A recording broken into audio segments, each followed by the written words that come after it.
Assalamualaikum warahmatullahi taala wabarakatuh. Untuk kali ini kita akan belajar bareng lagi, yaitu materi Pendidikan Pancasila kelas 7 SMP MTS Sederajat.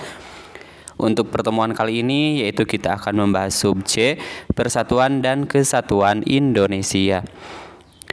Nah, ada pokok bahasan di bab 3 ini dibagi menjadi 5 subbab. Sub yang pertama itu yang A, wilayah negara Indonesia, sudah dibahas pada video sebelumnya. Yang B sama sudah dibahas pada video sebelumnya. Nah, untuk pertemuan kali ini yaitu bagian C, Persatuan dan Kesatuan Indonesia. Adapun yang D, karakteristik daerah dalam negara Kesatuan Republik Indonesia. Dan yang E, mempertahankan persatuan dan kesatuan, insya Allah akan dibahas pada video selanjutnya. Nah, kalian tentunya sudah memahami bagaimana bentuk negara Indonesia. Nah, bentuk negara Indonesia itu sebagai negara kesatuan. Wujudnya adalah bersatunya seluruh masyarakat dan daerah menjadi satu bangsa dan juga negara yang utuh, yaitu bangsa dan negara Indonesia, termasuk sama-sama menggunakan apa? Menggunakan bahasa, ya, bahasa Indonesia. Coba bayangkan kalau misalkan kita dari berbagai daerah tidak menggunakan bahasa persatuan, pasti bingung mau berbicara apa gitu ya. Nah, karena negara kita merupakan bentuknya adalah bentuk negara kesatuan, maka harus ada bahasa persatuan. Salah satunya adalah bahasa Indonesia.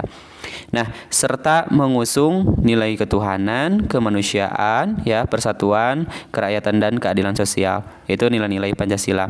Untuk mewujudkan negara kesatuan yang utuh dan tidak terpecah belah, maka seluruh kalangan perlu bersatu. Nah, bersatu, bergabung satu sama lainnya, membentuk persatuan yang kuat.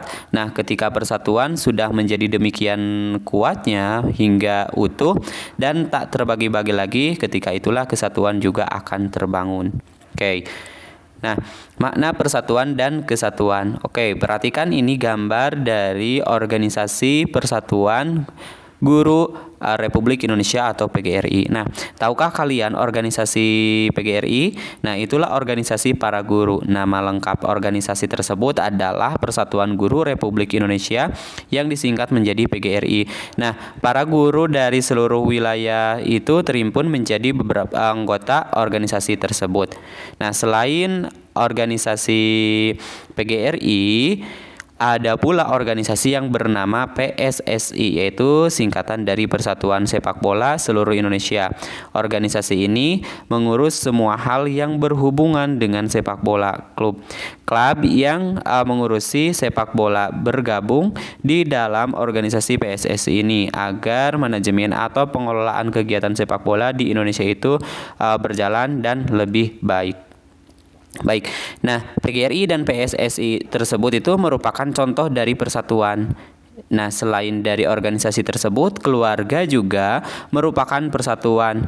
Nah, begitu juga organisasi untuk para pelajar, yaitu OSIS atau organisasi siswa intrasekolah, kelompok belajar antar siswa juga merupakan persatuan, walaupun kelompok belajar tersebut itu tidak dinyatakan secara resmi. Nah, dengan persatuan tidak lagi sendiri-sendiri melakukan bersama-sama. Hal tersebut itu akan membuat setiap orang yang bersatu akan kuat, ya, dengan bersama-sama. Nah, apalagi persatuan itu dapat diikat dengan kesepakatan atau aturan-aturan bersama. Bahkan dapat dibangun jadi satu jiwa. Nah, sehingga akan terbangun kesatuan yang utuh. Jadi persatuan merupakan gabungan atau terikatnya beberapa bagian menjadi satu. Sedangkan kesatuan itu berarti keadaan berupa suatu keutuhan. Persatuan akan melahirkan kesatuan, sedangkan kesatuan akan menjaga persatuan. Nah, keduanya itu berasal dari kata satu. Nah, yang kedua yaitu memperjuangkan persatuan dan kesatuan Indonesia. Nah, upaya apa saja sih yang dapat memperjuangkan atau untuk mempersatukan persatuan dan kesatuan Indonesia? Nah, upaya mewujudkan persatuan dan kesatuan bangsa tersebut tidak hanya melalui perjuangan fisik semata, melainkan juga melalui perjuangan non-fisik.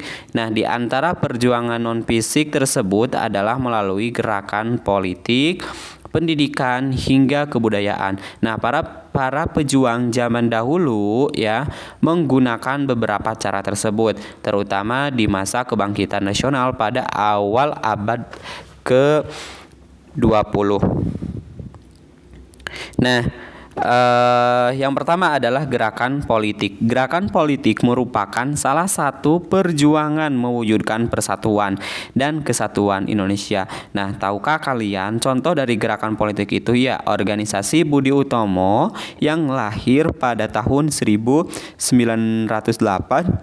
tersebut itu merupakan salah satu contohnya organisasi yang dipandang sebagai pelopor gerakan kebangkitan nasional. Maka tanggal kelahirannya yaitu kebangkitan nasional itu yakni 20 Mei itu diperingati sebagai Hari Kebangkitan Nasional. Nah, yang selanjutnya gerakan penting ini dalam memperjuangkan terwujudnya persatuan dan kesatuan adalah Sumpah Pemuda ya. Jadi selain dari organisasi Budi Utomo ada Sumpah Pemuda.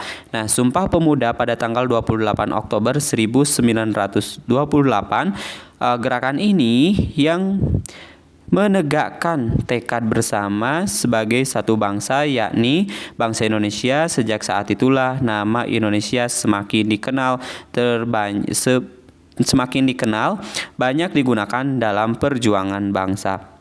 Nah, yang selanjutnya selain dari gerakan politik itu adalah upaya untuk mewujudkan persatuan dan kesatuan Indonesia juga diperjuangkan melalui pendidikan.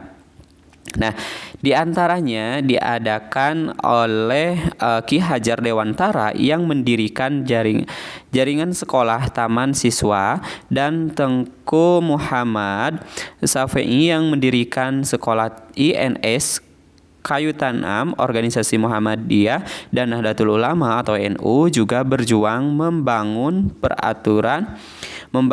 persatuan dan kesatuan bangsa melalui pendidikan. Oke, selain dari gerakan politik, terus juga pendidikan, dan yang ketiga yaitu melalui sastra. Nah, perjuangan mewujudkan persatuan dan kesatuan Indonesia juga dilakukan melalui sastra. Nah, para sastrawan dari penerbit gitu ya, dari berbagai penerbit, mereka ikut memperjuangkan atau persatuan dan kesatuan Indonesia ini. Nah, hal itu ditunjukkan oleh sastrawan angkatan pujangga baru seperti Sultan Takdir ya, dan sastrawan angkatan 45 seperti Hairil Anwar lewat puisinya. Baik, untuk pertemuan kali ini dicukupkan sampai di sini dulu. Insya Allah nanti dibuatkan beberapa video lagi untuk pembahasan selanjutnya. Kami akhiri. Assalamualaikum warahmatullahi wabarakatuh.